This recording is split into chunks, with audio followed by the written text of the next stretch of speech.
Assalamualaikum warahmatullahi wabarakatuh.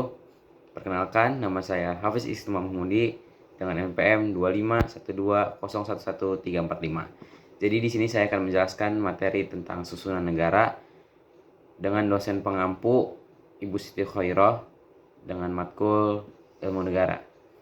Jadi langsung saja kita ke materinya. Yang pertama, apa itu susunan negara? Susunan negara adalah cara atau bentuk bagaimana suatu negara diatur dan disusun kekuasaannya, baik dalam hubungan antara pemerintah pusat dan daerah, maupun antara lembaga-lembaga negara yang menjalankan pemerintahan. Dengan kata lain, susunan negara menjelaskan struktur organisasi suatu negara dan pembagian kekuasaan di dalamnya, agar negara dapat berjalan secara tertib dan teratur. Kita masuk langsung ke konsepnya. Yang pertama ada bentuk negara. Jadi, bentuk negara itu menunjukkan bagaimana kekuasaan diatur dan dibagi dalam suatu negara, yang terdiri dari satu, ada negara kesatuan atau unitary state, yang artinya kekuasaan dipegang oleh pemerintah pusat, dengan contoh Indonesia dan Jepang.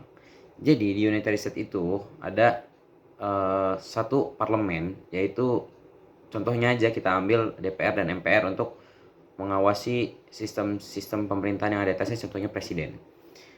Terus yang kedua itu ada negara serikat atau federal state, yaitu kekuasaan dibagi antara pemerintah pusat dan negara-negara bagian.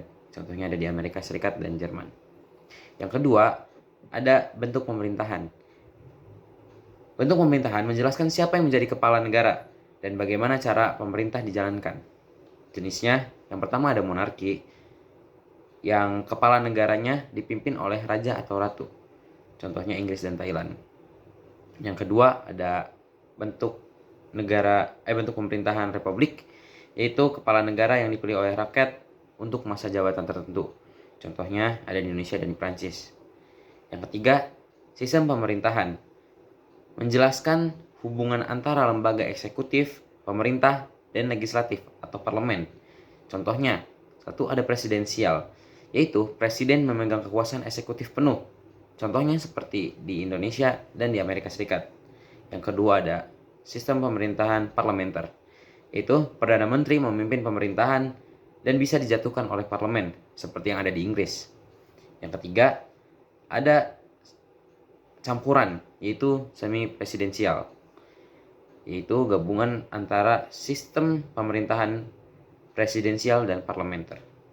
Yang keempat ada pembagian kekuasaan, yaitu suatu negara harus dibagi kekuasaannya agar tidak ada pemimpin yang mendominasi atau berkuasa dengan kehendaknya sendiri, dan juga agar negara yang diatur agar seimbang politiknya.